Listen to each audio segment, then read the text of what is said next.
All right. So my name is Matt Tsang, or Matty Tsang, and I coach at the middle school level as well as the club level. And this is going to be mainly on middle school, but I think it can extend into high school. So how many middle school coaches do we have in here?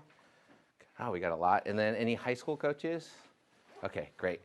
So in terms of the format, what I'm going to try to do is I'm going to walk you through just kind of my goals for my middle school team and kind of how I go through that and my thought process.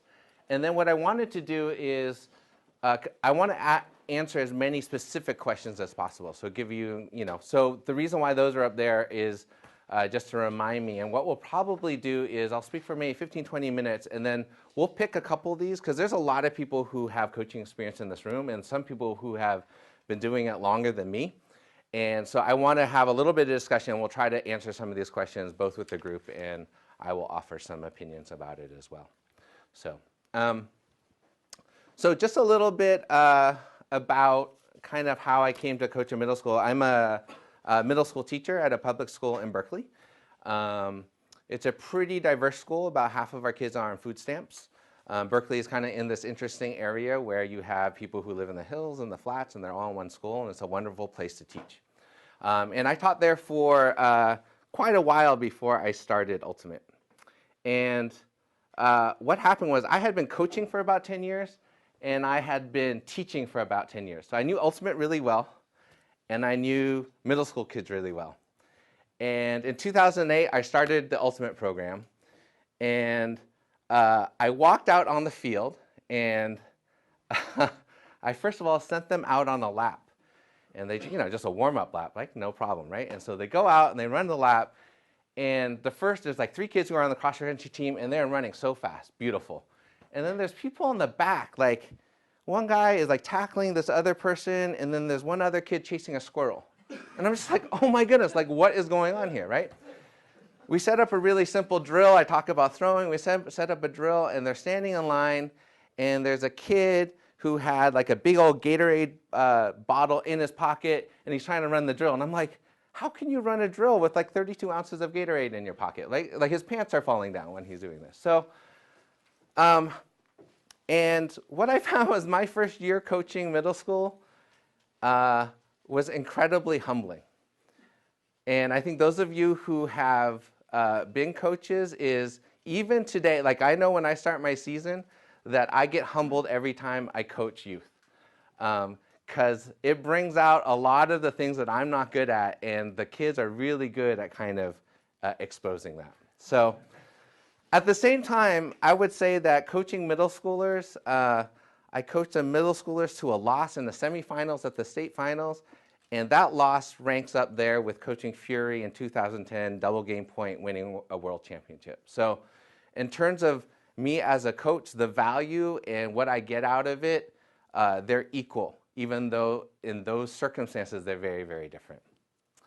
So after my first year, I started thinking about it a little bit more. And what I realized was that I wasn't approaching I was actually just trying to get this. I was like, I'm going to go out and teach Ultimate.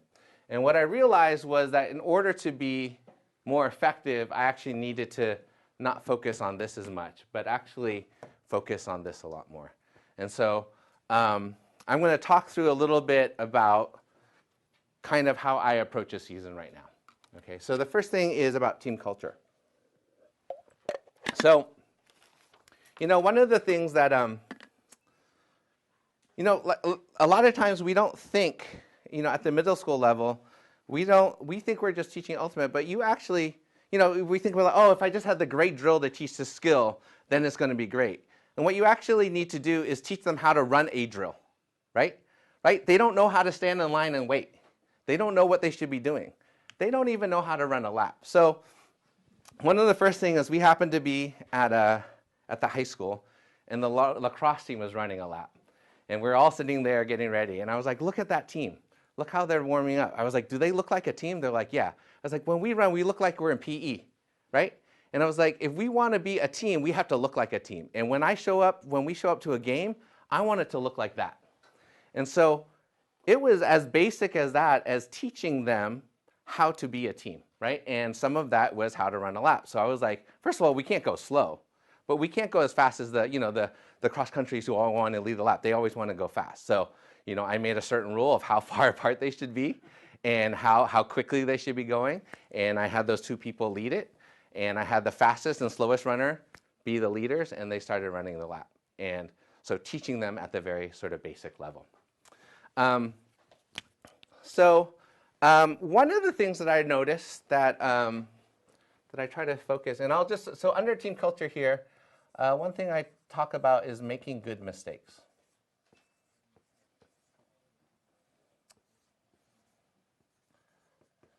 And so when you're coaching beginners, they make tons of mistakes. And one of the things that, I think when we're thinking about team culture, we're trying to create a positive atmosphere where it is easy to learn and you feel supported. And if you know middle schoolers, they're not naturally the most supportive people, okay? And a lot of it's just sort of the youth culture. Like if you sit around middle schoolers, what do? Their comments are like, oh, look at your shoes, your teeth are funny, right? Like that is a natural part of being a middle schooler, but it is not how to be a good teammate, okay? And so I think what we need to realize is that these behaviors, and the kids that you have that come in and they're really supportive, that's a learned behavior, okay? And so a lot of what we're trying to do is actually teaching behaviors that sometimes we assume because we're around adults a lot that they actually know how to do, but they don't actually know. So one thing I often say is like, we want to make good mistakes. And the sort of classic thing is we're out on the field and someone throws a terrible pass and he says, oh my God, can't believe they did that. Or they're really angry, right? Like oftentimes in games you see them really angry. And my first comment is, hey, you know what? You're totally legitimate. You can have that reaction if you've never made a mistake in your life. And everyone's like, okay, well, that's not me. And then the other thing that I try to do is whatever drill I actually do, I'm conscious of highlighting what is a good mistake in this drill. So here's the point of our drill, okay? And so an example might be, let's say we have a drill where there's a mark, the field's going this way, and let's say they're cutting here and we're just trying to throw it to them, okay? And so we're just working on just throwing this pass. The good mistake is for me to overthrow here, okay? The not so good mistake is for me to overthrow here. So in the drill, I'm going to focus on that, and then when they do this, because a lot of times they're never going to complete this, right? This is my ideal, but I want to create a bigger sort of wedge where they can be successful. And so one of the things I'll do is like, hey, this is a great mistake. Like, great mistake, Miranda. Way to overthrow that. She has a chance to get that. Or if she was Superman, she could fly and get that, okay? But if you throw it behind here, there's no way, okay? So in terms of what I'm verbalizing, I start saying that, and that starts getting people out of the mind of not making a mistake first as an individual, and then also not being as critical, realizing that we're all here to make mistakes. Another thing that I try to always say, and you guys can stop me or ask questions if you have at any point.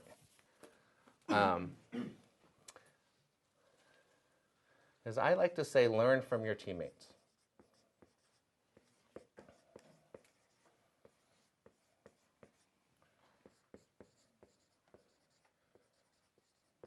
And this is something I say all the time. I say this when I coach adults as well.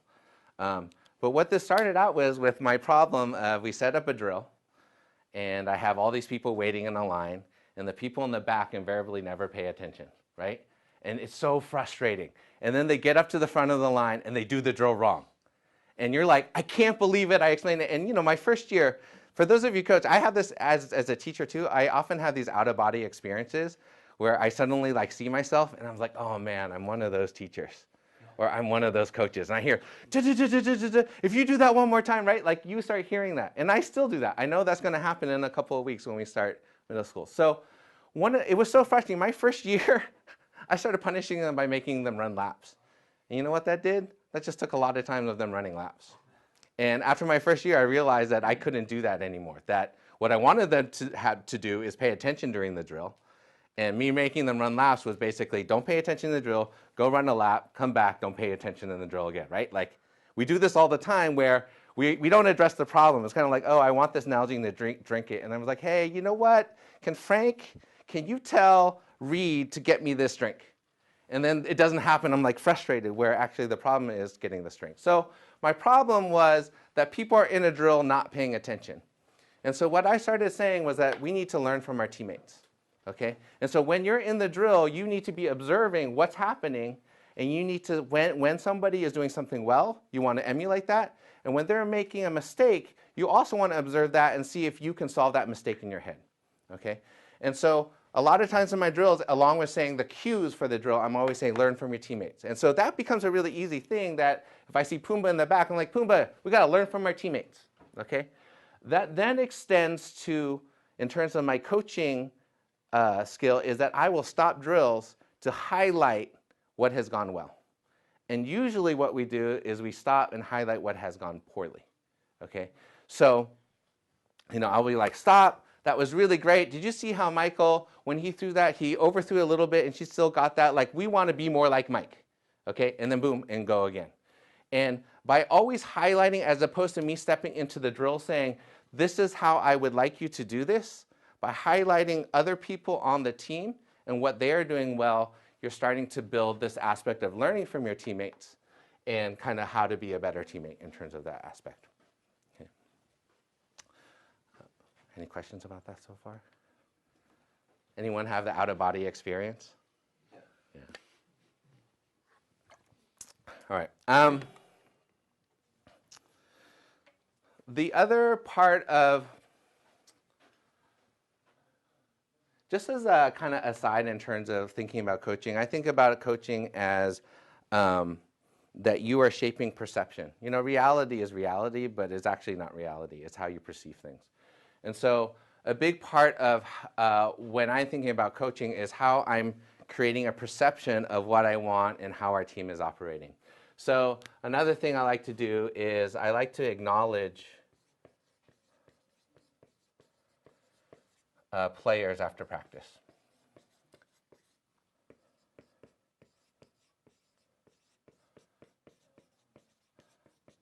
And this is really easy to do, and it's actually good for them and good for you too. So one thing at the end of each practice, I will pick 2 or 3 players in our huddle before we do our cheer, and I will acknowledge them. And one of the really important things to do is to, I often acknowledge not something skill-wise they did, but some other quality, right? So it could be something that's often not looked at on the field, like what we were talking in the last one about clearing. Like, hey, I really love how that person made space. It could be how somebody got everyone to pay attention right in the beginning of practice, right? So what you're doing is creating a perception of what is valuable on your team, and that is going to build into your team culture. It also is really good for you as a coach because it starts making you realize that the respect that you confer on a player is by the fact that they're on your team, not by their skill level, okay? And even if you are the most open-minded, like lovey-dovey, I like everyone, as coaches and when you're in that role, it's very easy to confer more respect on higher skilled players and more talented players, okay, unconsciously. So it's also a really nice thing for you in terms of when you're approaching it to start changing your thinking in that way.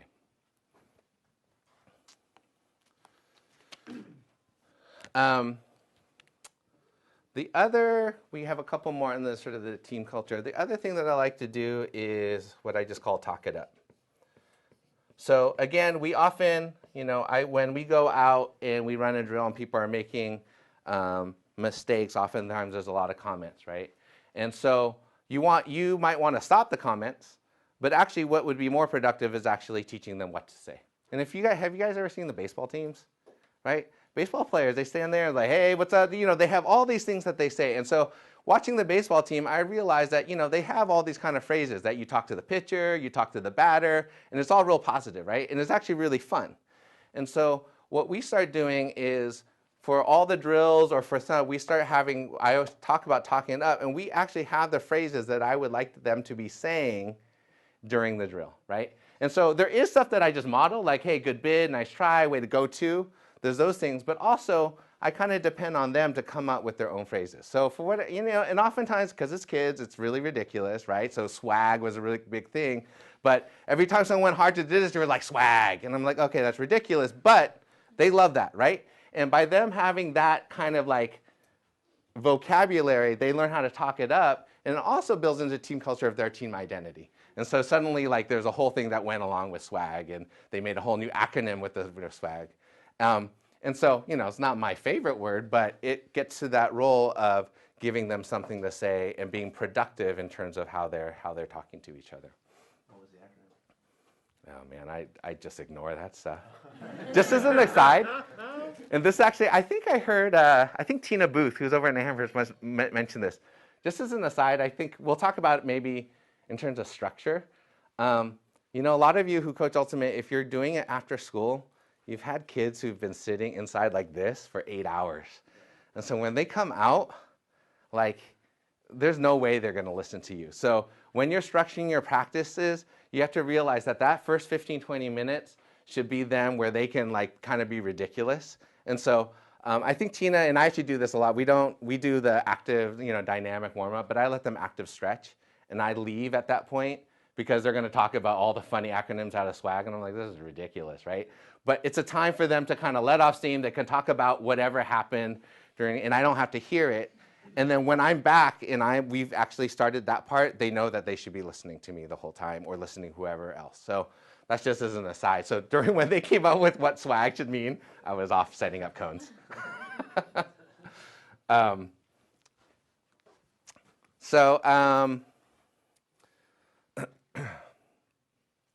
then the last thing under this that we start talking about is kind of uncontrollables. And so this goes into starting to build a team culture that is mentally resilient. The wonderful thing about middle schoolers is that they don't edit their thoughts and it comes straight out of their mouths. And that makes it wonderful and exciting. And so uncontrollables would be something like, and this happens all the time, the team shows up to play the game, and then, we're warming up, and I'm standing here, and suddenly I see all their faces look that way. And then they start just kind of talking like, oh, they're so tall. Those are all 8th graders, right? And I'm sure that you guys of Ultimate players have done exactly the same thing, right? But you learn how to just kind of edit that. So they're suddenly like, oh my God, they're so tall. Or the other thing is like, oh, they look so short, we're going to crush them, right? Both of those things happen. And so one of the things that we start talking about is things that we control and what we can't control. And so, for instance, that happened. I was like, oh, okay, yeah, they're really tall. I was like, is anyone here going to grow in the next hour and a half? And they're like, no. I was like, so can we do anything? Are they going to shrink in the next hour and a half? No. I was like, okay, so let's get back and let's actually talk about something we can control. And then I also tell them about the story of a Japanese team that beat my really good team, and they were really short. And so they have that. And we actually won that game against a bunch of really tall people. So then they were like, we're like the Japanese. And of course, the other team was like, what? So a lot of times what I try to do is we start talking about this. And, it's kind of hard to, with uncontrolled, with adults, we can do this at a kind of higher level. But with them, one of the things I do is I'll actually have them throw out all the things that they're thinking. And then just so they verbalize it. And then I just kind of focus on the things I was like, okay, that we can't do anything about that. We can't do anything. It's cold. Can't do anything about that. And then we focus on the things that we can do. And usually it's just going back to what we worked on. Okay. Just in the interest of time, I'll kind of stop there for the team culture. But those are some of the things that I like to kind of do with the team culture. And honestly, I spend probably 40 or 50% of my time on these things, maybe even more. Maybe it's like 60% of my coaching is actually related to, obviously, like, I'm not just sitting down talking about things, but in a drill, what I'm actually looking for is making good mistakes, learning from my teammates, acknowledging players, talking it up, not talking about uncontrollables. And the drill, in some ways, is secondary. And I find when I started doing this, that this part got a lot easier. Any questions or experiences with kind of team culture or like breaking down to that part? I remember like 2 years ago at Westerns, And I've done a lot of the teaching ultimate first, right? And then I was thinking about that mentally resilient part of like young players, and so this is high school, but it's still, that's something that's hard for them. And so I did a lot of research, and I just, read like every single John Wooden book. And I had them, I put out the Pyramid of Success, and I cut out certain pieces, and I had kids read them. Especially the kids that had a hard time with like certain things, I had them read things that kind of like accounted to them. And it was really cool. It was just hearing them talk to each other and letting them discuss it as a group was really fascinating to like think about the team culture that way. And since then, like that's been a bigger focus, and it's definitely helped a lot too. Anyone else? No? Okay. So my second goal, and again, these are my goals for my team, and so I'm just using this as a framework. And my second goal was to expose a diverse group of kids to a new sport. So at my middle school, even at the middle school level, kids self-segregate mainly according to class and ethnicity really quickly. So all the black and Latina girls play softball. Certain people play basketball. Another mix of people play soccer. And so when I came to decide to coach middle school, I was like, well, no one knows about the sport. No one has any kind of preconceived notions, except that it's not a real sport, right? It's a toy, right, that we play with. So I decided that I could create whatever I wanted to. So in terms of starting, and this is kind of more related to maybe starting a program at the school, is that I was really conscious with how I formed my team. And basically what I wanted some athletes, and I want to expose people who played other sports to this other sport that's a real sport. So I went out and recruited basketball players and some of the football players that I knew at the school. And again, I had the advantage of actually being there a lot. I knew I wanted some girls, so I went and recruited girls. I knew I wanted some people who had never played any sports before, right? Middle school is a great place to do that. And so my goal was basically to have the demographics of our school basically reflected in our team. And one of the things that I think in terms of kind of the bigger picture of how this might apply is, my first year I just kind of started it and realized I didn't have enough girls. And so the second year, I just made a quota for myself. I was like, I need a third of the team to be girls. Okay, it wasn't like no girls are showing up, right? Like we hear a lot of like, I don't know, we have practice, no one shows up. And I was just like, I'm going to have 20 players on the team. I need 6 to 7 girls. So I went out, and what I did was, again, the advantage of being at the school is I knew these 3 people were friends. And again, like, just like adults, like recruiting a revolver for Michael's team, nobody wants to be the leader. You want a big group of people. So I went up to them, and I talked to 3 of these girls, and I knew that if they came, there would be 2 more. And so I went to that group, and I talked to them, and I spent a couple things like throwing with them. They were kind of shy, and I was like, hey, why don't you come out to tryouts? And so a lot of just sort of starting programs and recruiting for the programs is a lot of kind of the social aspect and understanding those dynamics. And that's how, each year I just make a kind of goal for myself, and try to do that. And my AD is actually okay with that.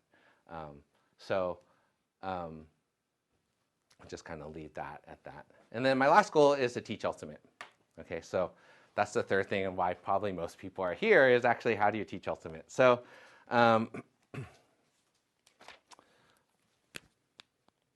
the thing is, so I have an 8-week season. So it's pretty short.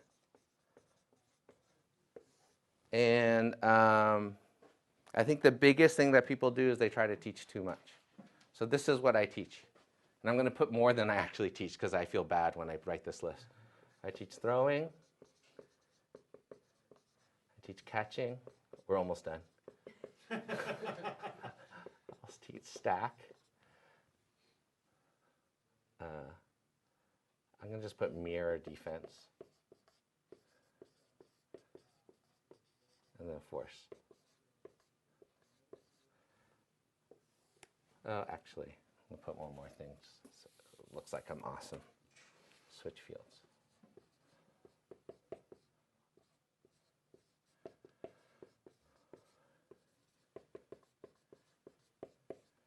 Okay, so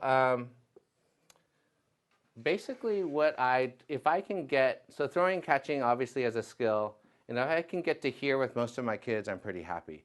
These two other things are really important, and when I'm thinking about it, if someone starts at 6th grade, they're building on this basically for those 3 years, okay?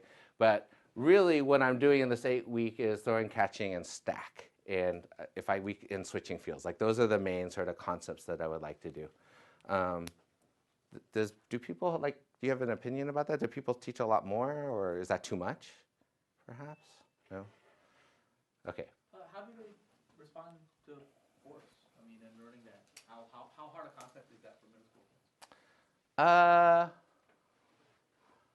It's pretty hard for them to perhaps figure it out on their own. But what I want to do is when I yell the force and then I yell which side their butt should be facing, that they can do that.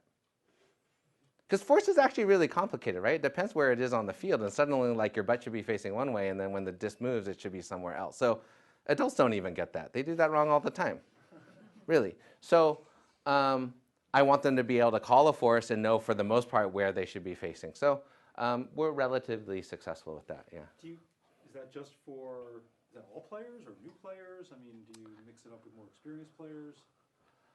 That's all players. And again, you might think that it's too simple, but switching fields is something I work with Fury, right? Think about the teams. How many times do you guys get trapped on the sideline and just throw up the sideline all the time, right? So even though it's a really simple concept, it's something that can always be worked on. And so when we're thinking about this, it can kind of serve all levels. And the reason why those other things are there is I want to make sure that people who have been with me for a couple of years are also learning and getting on there. So what I would encourage you is once you figure out what you want to do, sketch it out. And the other thing is you want to try to stick to it, okay? So for instance, we have a coach that loves to zone. Am I going to teach zone offense? No, it's not on my list, okay? But what do? I go to this game and I know they're going to zone us. Right? And I still want my team to be successful. That's not you, Michael, someone else. You probably did it too, but it's all right. So what I did was I basically used my same concept of switching the fields, and I was like, okay, they're coming with a new defense. We're not going to learn, there's ways to do this, but what we're going to do is we're just really going to work on our dump swing, and we're going to have 4 people involved in our dump swing. So when we get it, and that zone comes down, I just want you to dump swing, and then let's try to turn the corner. That's it. Okay, so again, like I didn't go into suddenly, oh my God, they need to learn this, and now I'm going to spend 2 weeks doing this. I can't spend, if I do that, I'm going to lose all of this other stuff, right? Another example is probably strategically, you should have a pull play, right? Because your kids are going to turn it over. It might be nice for them to turn it over not near the end zone. So when the pull comes down, maybe you should have a play. My play is basically incorporates the things that we've been talking over here with the switching of the fields. Okay, it's not a different play. I call it a pull play, but it's basically what should be happening in our normal offense. Okay, so notice that I'm sticking to my goals and what I've set out for the team, and I'm adjusting it enough to kind of come up with these other situations. I'm not going to kind of get out of my lane and start doing these other things, which I think there's often a tendency to do as a coach is like, oh, suddenly I need to talk for about 25 minutes about this new thing. And they're like, they're not getting it, right? If I can get them to know throwing, catching, stack, and switching fields, I'm really happy by the end of the year. All right. And then the last thing I'll say because I want to have time to get to some of these questions. Really important. I have a very structured practice. There's no ultimate time. They show up on time, very clear expectations. But at the same time, in it, realize they're kids, and we're trying to get them hooked on the sport. And I want kids to continue playing and be happy about it. Okay, so be age appropriate. Like running a whole bunch of drills over and over doesn't really make sense. Okay, so when they come, they can warm up doing a whole bunch of different things, right? They can play Monarch, they can play tag.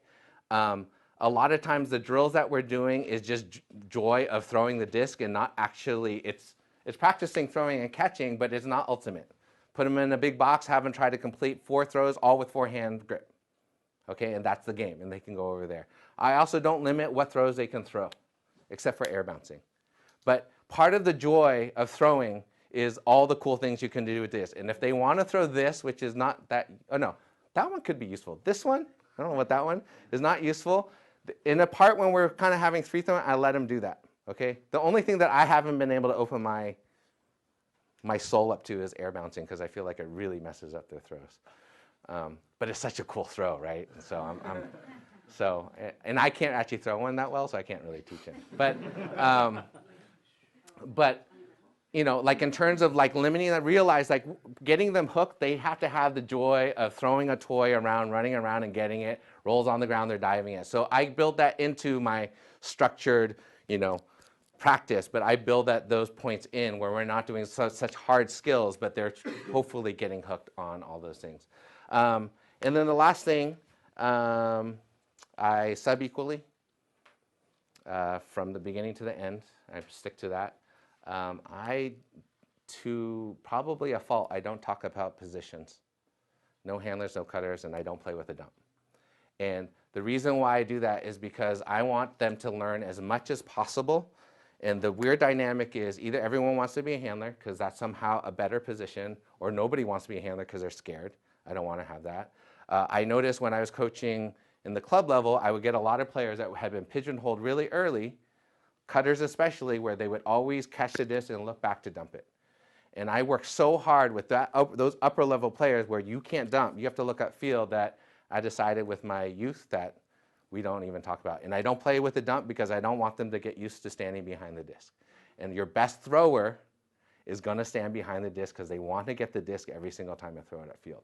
Again, this is a personal philosophy, but that will get me closer to a lot of those goals over there.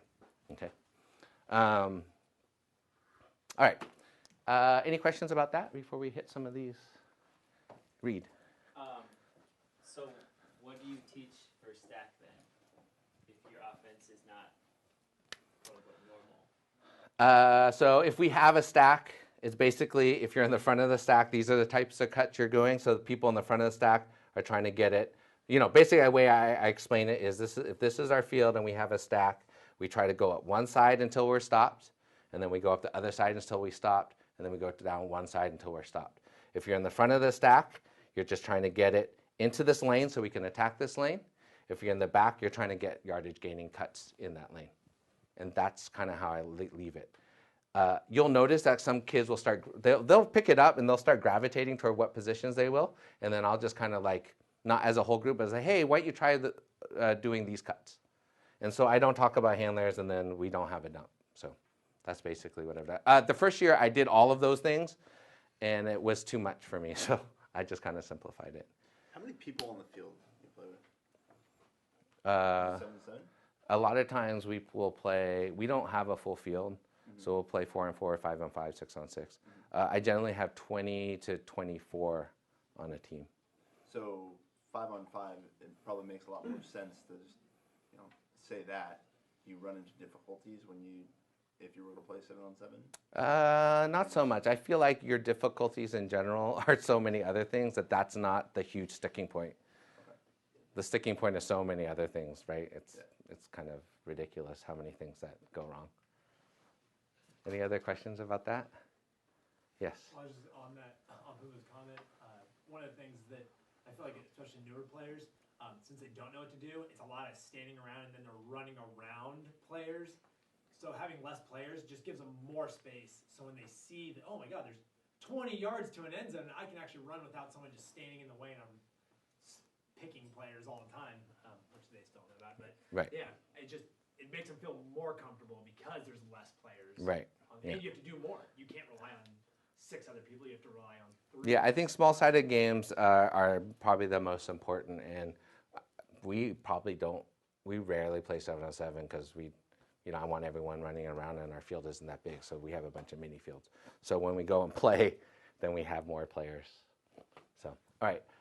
What I would like you guys to do is really quickly look at these, and we're going to vote.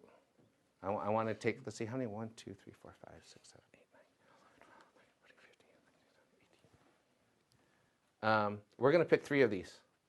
So, and then what I'm going to do is I'll break you up into probably 3 or 4 groups. So there'll be 4 or 5 of you in each group.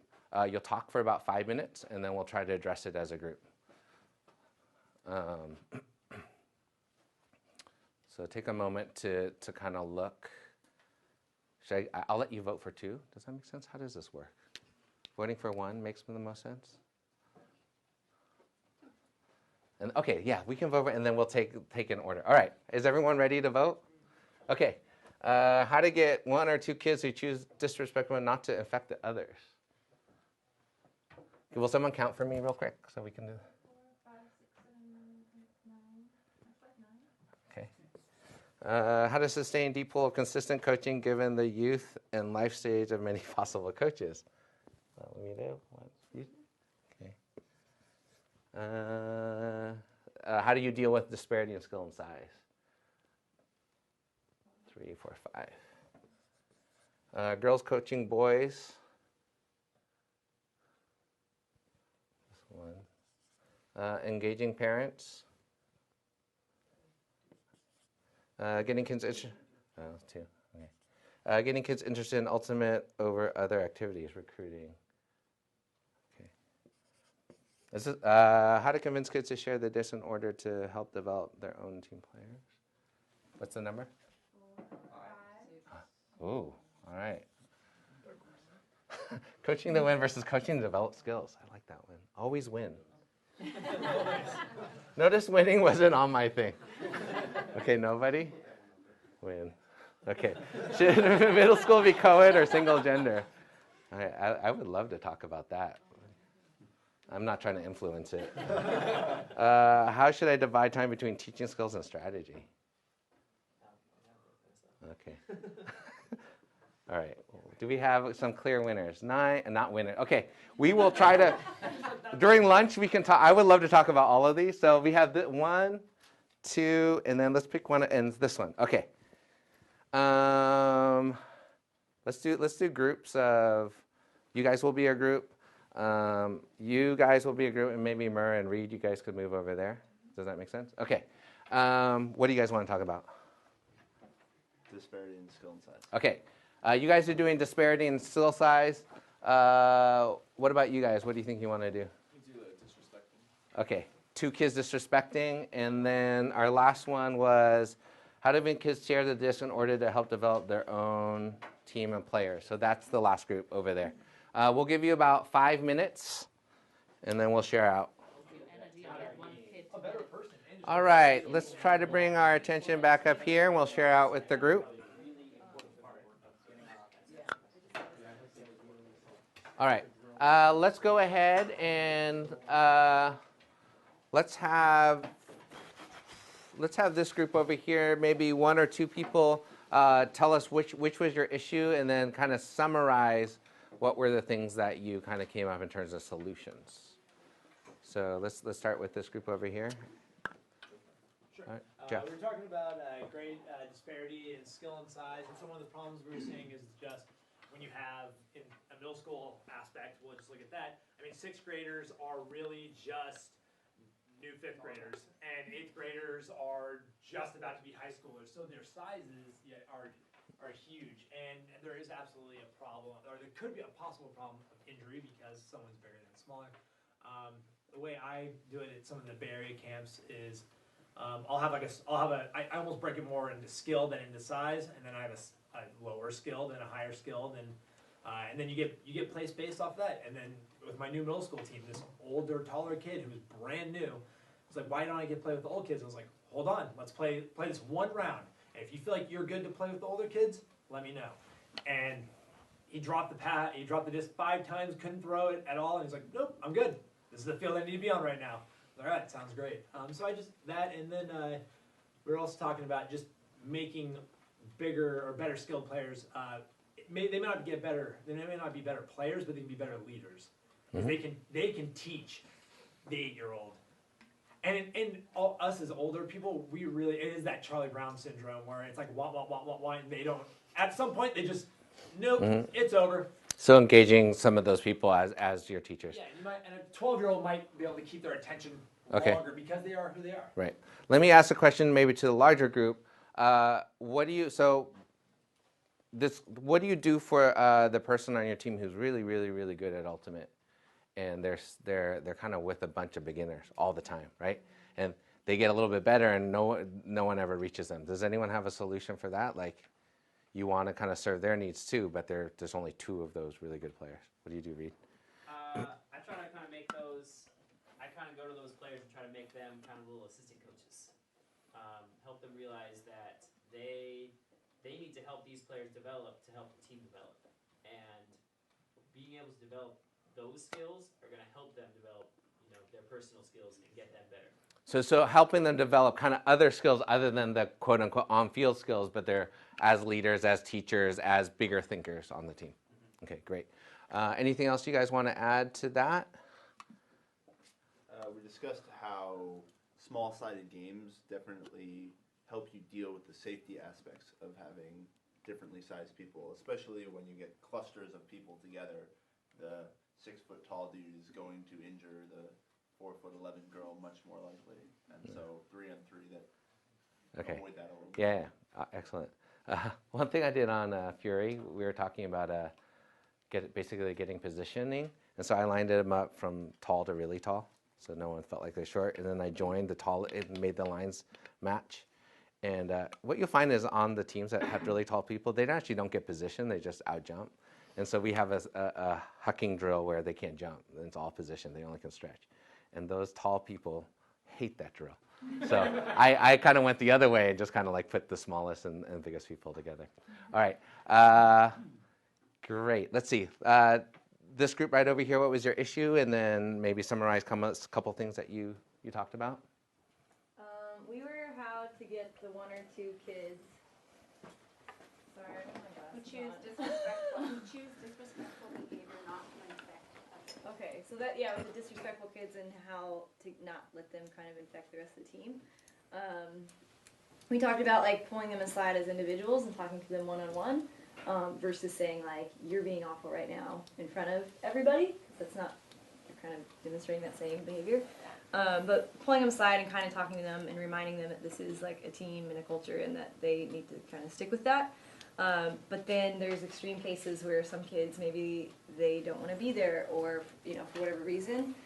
And I just was kind of thinking about this sorry, I don't know who was mentioning this, about like having a little assistant coach.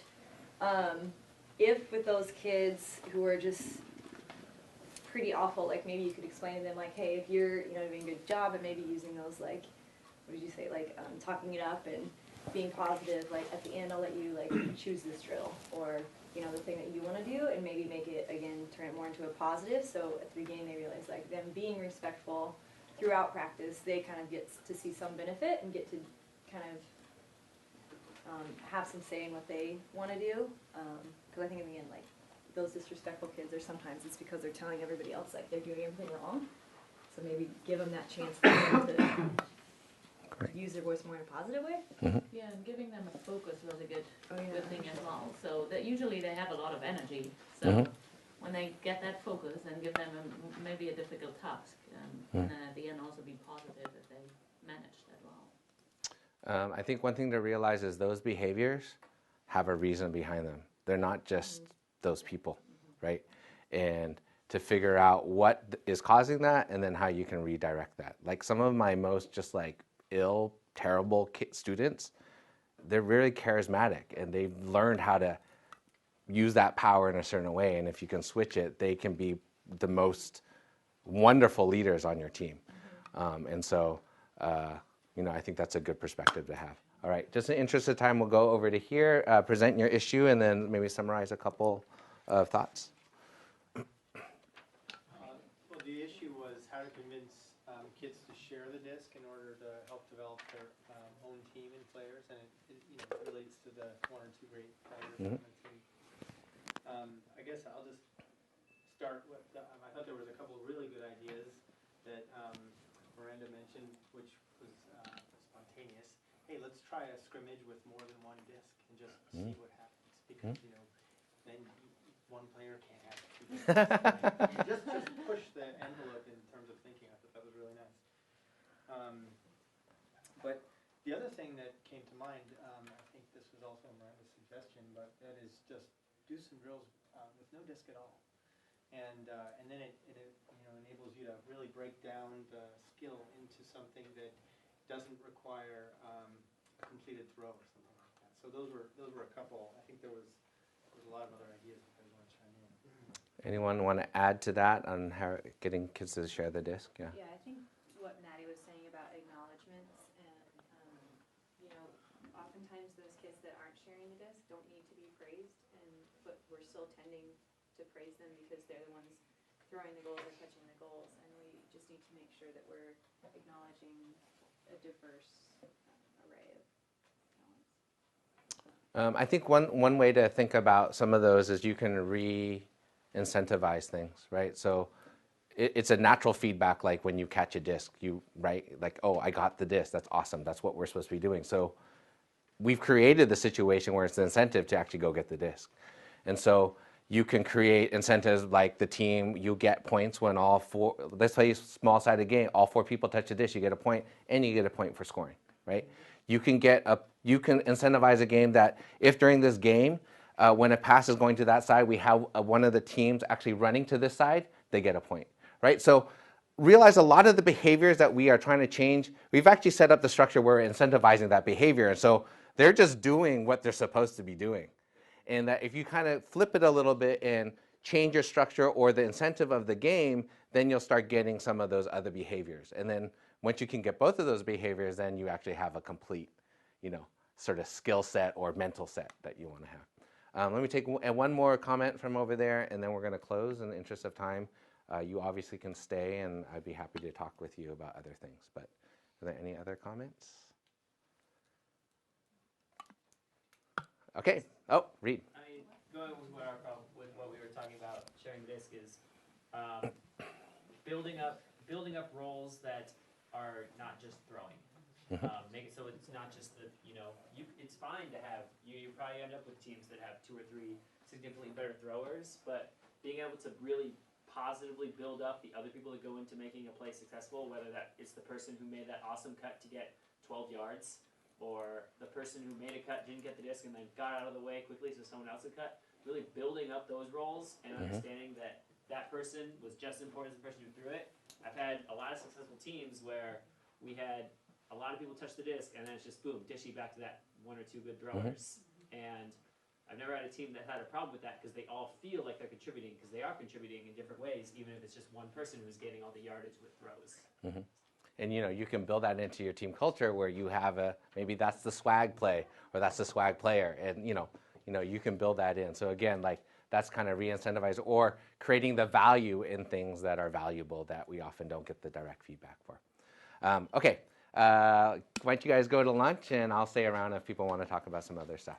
Thank you.